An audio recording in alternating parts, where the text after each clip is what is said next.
আমরা filtration process নিয়ে কিছু আলোচনা করেছিলাম আগের দিন। আবার নেক্সট যে পার্টটা আমরা শুরু করতে চাইছি সেটা হচ্ছে টাইপস অফ ফিল্টার্স।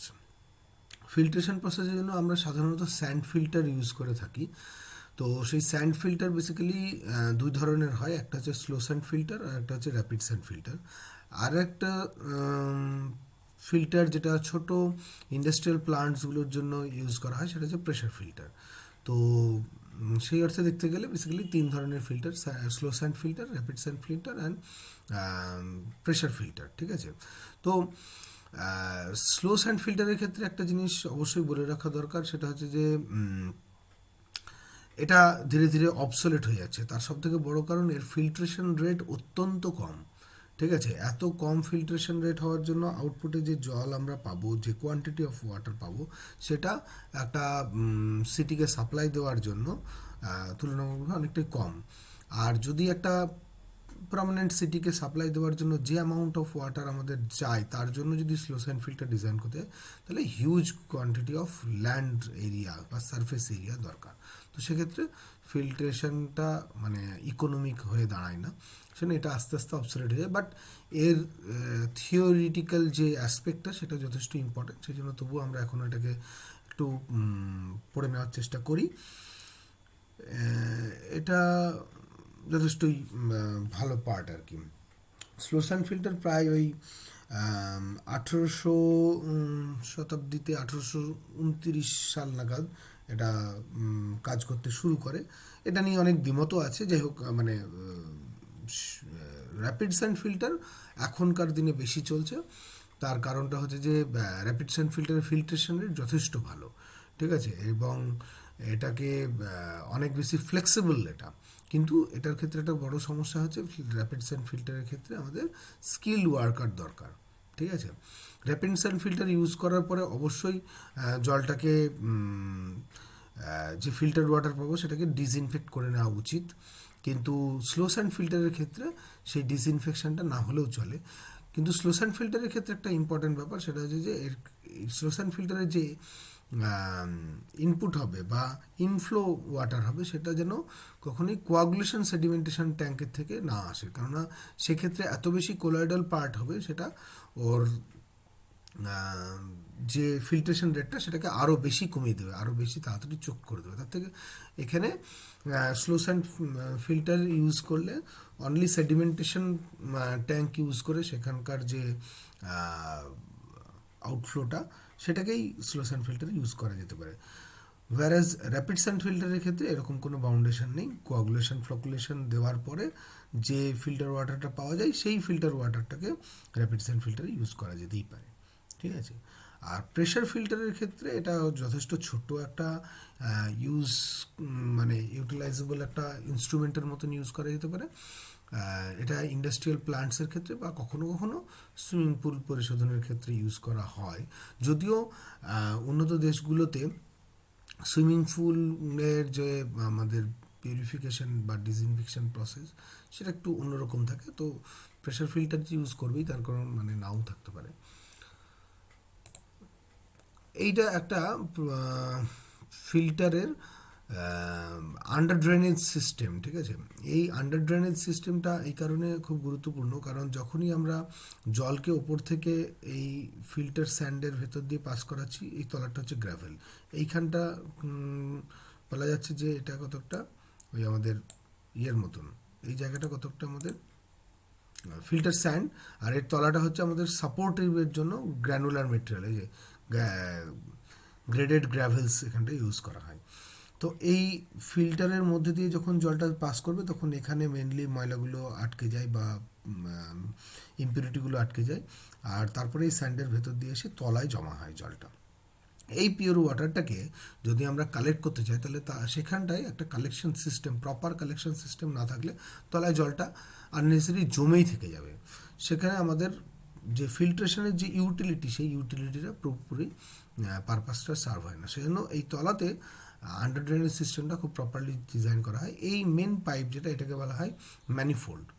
এই পাইপটাকে বলা হয় ম্যানিফোল্ড। এই যে কাস্ট আয়রন ম্যানিফোল্ড, এটাকে ডটেড করে দেখিয়েছি, দিক দিয়ে জলটা বেরিয়ে আসছে। এই ম্যানিফোল্ড দিয়ে জলটা বাইরে বেরিয়ে আসে। কিন্তু তার আগে যেটা করতে হবে, পুরো বটম পোর্শন থেকে জলটাকে কালেক্ট করার জন্য এখানে পারফোরেটেড ল্যাটারালস ইউজ করা হয়। ল্যাটারালস পাইপগুলোর মধ্যে পারফোরেশনস থাকতে পারে, বা কখনো কখনো পারফোরেশনস থাকবে, কখনো কখনো এটা স্ট্রেনার পাইপের মতন through out the pipe perforation থাকতে পারে, কখনো কখনো পার্টিকুলার পয়েন্টে পয়েন্টে পারফোরেশন করা থাকে। তো এই দুই ধরনের ইউজ হয়।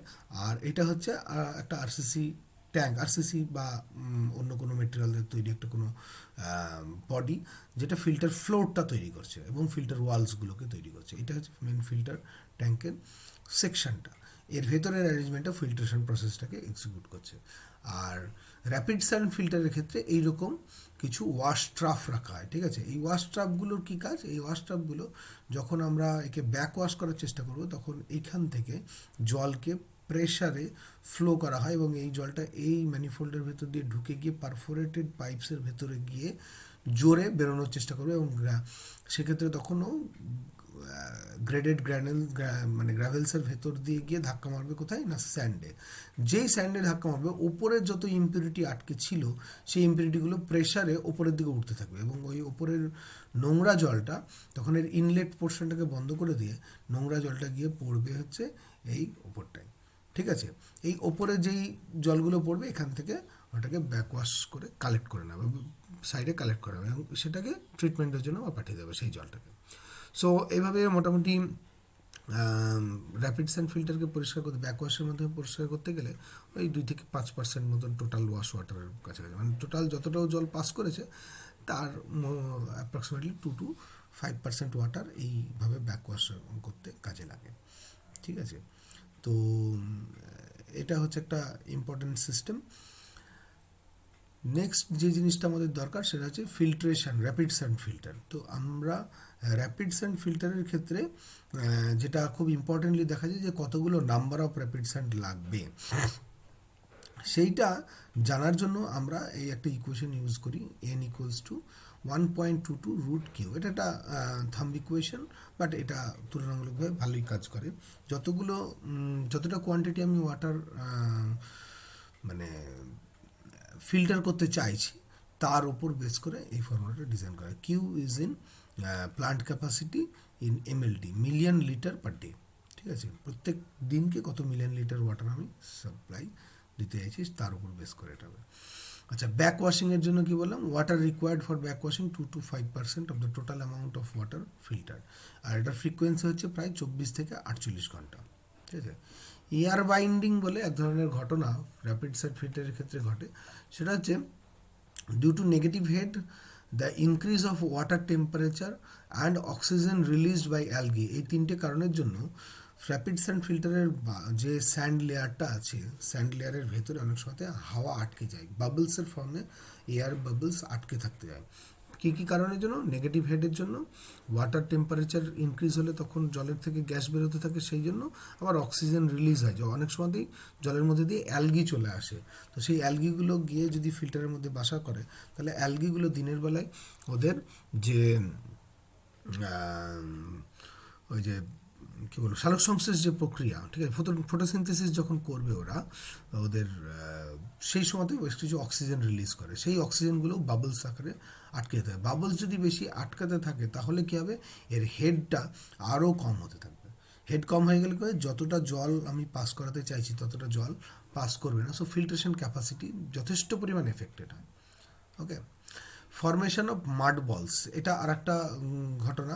ফর্মেশন অফ মাড বলস হচ্ছে পার্টিকেলসগুলো যখন ফিল্টার্ড হতে থাকে এবং সেই সময়তে ফিল্টার্ড হতে হতে ফিল্টার্ড পার্টিকেলগুলো আস্তে আস্তে কোয়াগুলেটেড হতে হতে বড় বড় মানে প্রথমে ছোট ছোট মাটির বলের আকারে পরিণত হয় এবং তারা ভয়েড স্পেসগুলোকে হ্যাম্পার করে।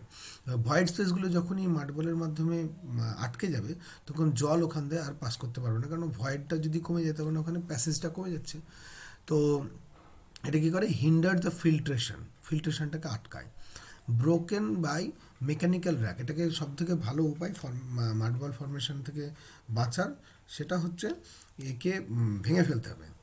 মেকানিক্যাল র্যাক দিয়ে ওপর থেকে যখন এটাকে নাড়ানো হয়, ঠিক আছে, তখন এটাকে নাড়াতে থাকলে এটা ভাঙতে শুরু করে। এবং তারপরে জলের ফোর্স দিয়ে অনেক সময় এটাকে দূর করা হয়। উপর থেকে যদি জোরে জলের ফোর্স দেওয়া হয় তাহলে মাড বলসগুলো, মাটির দলাগুলো আস্তে আস্তে ভেঙে ভেঙে গিয়ে গুঁড়ো গুঁড়ো হয়ে জলের সাথে বেরিয়ে যায়। সেক্ষেত্রে সেই সময়টাতে নোংরা জল বেরোবে। সোকড ইন কস্টিক সোডা, অনেক সময় পুরো ফিল্ট্রেশনটাকে কস্টিক সোডার মধ্যে ডুবিয়ে রেখে দিয়ে বেশ খানিকক্ষণ রেখে দিয়ে তারপরে যদি ফাইনালি একে জলের ফোর্সে ওয়াশ করা হয় তাহলে বেরিয়ে যায়। এছাড়া মানে খুব বাজেভাবে যখন মানে যদি ক্লগড হয়ে যায় তখন সোকড ইন কস্টিক সোডা করা হয়। আর একটা উপায় আছে, সেটা হচ্ছে clean by compress air during the backwash. যখন ব্যাকওয়াশ করা হচ্ছে, জলটা পাঠানো হচ্ছে বললাম, জলটা যখন এখান দিয়ে পাঠানো হবে তখন জোরে জোরে তার সাথে হাওয়াকেও পাঠানো হয়।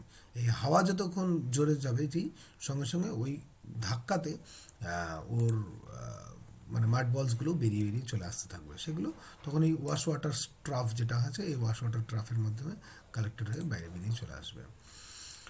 আর যদি খুবই বাজে পরিমাণে ক্লগড হয়ে যায় তাহলে সব থেকে ভালো হচ্ছে টোটালি রিপ্লেস করে দেওয়া। ওপরে যে স্যান্ড পার্টটা আছে সেটাকে রিপ্লেস করে দেওয়া। মাডবল ফরমেশন খুব বাজে একটা এফেক্ট র্যাপিড স্যান্ড ফিল্টারের ক্ষেত্রে, আর এয়ার বাইন্ডিংও একটা বাজে। আর একটা জিনিস হয় র্যাপিড স্যান্ড ফিল্টারের ক্ষেত্রে, যেটাও ব্যাড এফেক্ট, ডিসঅ্যাডভান্টেজ বলা যেতে পারে, সেটা হচ্ছে ক্র্যাকিং অফ ফিল্টার বেড। অনেক সময় হয় কি, যখন জল আমরা সাপ্লাই করছি তখন তার কন্টিনিউটি থাকে না। যদি কন্টিনিউটি না থাকে তাহলে অনেক সময় কম জল বা বেশি জল, এই যে তফাতটা হতে থাকে, এই তফাতের জন্য হবে কি, কনস্ট্যান্টলি জলটা ঠিকঠাক সাপ্লাই না পাওয়ার জন্য স্যান্ড লেয়ারটা শুকিয়ে যেতে থাকে। যেই স্যান্ড লেয়ারটা শুকিয়ে যাবে, শুকনো যদি হয়ে যায়, তাহলে সঙ্গে সঙ্গে ওর ভেতরে শ্রিঙ্কেজ ক্র্যাক দেখা দেয়। এই শ্রিঙ্কেজ ক্র্যাকটা বেশিরভাগ ক্ষেত্রে টপ ফিল্টার বেডের মধ্যে দেখা যায়, কখনো কখনো ওয়ালের জাংশনগুলোতে দেখা যেতে পারে, বা ওয়াল অ্যান্ড স্যান্ড লেয়ারের যে জাংশন সেখানে দেখা যেতে পারে। যদি শ্রিঙ্কেজ ক্র্যাকস তৈরি হয় তাহলে ফিল্টার বেড ক্র্যাক করে যাওয়ার জন্য পরবর্তীতে যখনই আমরা জল দেব ফিল্টার হওয়ার জন্য, তখন ওই ক্র্যাক পার্টের মধ্যে দিয়ে ডাইরেক্টলি র ওয়াটারটা পাস করে যাবে without being properly filtered. So যদি প্রপারলি ফিল্টার্ড না হয় তাহলে কী হবে, আমরা নোংরা জলটা নিচের আন্ডার ড্রেনেজ সিস্টেমের মধ্যে কালেকশানে পাবো। তো that is not also required. So it is also a bad sign. তো এটার জন্য যেটা করা হয় উচিত, সেটা হচ্ছে যে যদি আমরা সত্যি সত্যি দেখি যে এরকমভাবে ব্যাড ফিল্টার বেড ক্র্যাক করে গেছে, তখন সেটাকে মেকানিক্যাল র্যাক দিয়ে ইভেনলি স্যান্ডগুলোকে আবার ছড়িয়ে দেওয়ার চেষ্টা করা যেতে পারে। এছাড়া স্যান্ডগুলোকে আগে থেকে একটু ভিজিয়ে নিয়ে ময়েস্ট কন্ডিশনে নিয়ে গিয়ে তারপরে সেটাকে যদি স্প্রেড আউট করে তারপরে যা মেন ফিল্ট্রেশন ওয়ার্কটা স্টার্ট করা যায়। তো এই সব কারণগুলোর জন্যই একটু আগে যে বলছিলাম যে র্যাপিড স্যান্ড ফিল্টারের ক্ষেত্রে প্রপার সুপারভিশন দরকার। তো skill labour is very important, skill personal.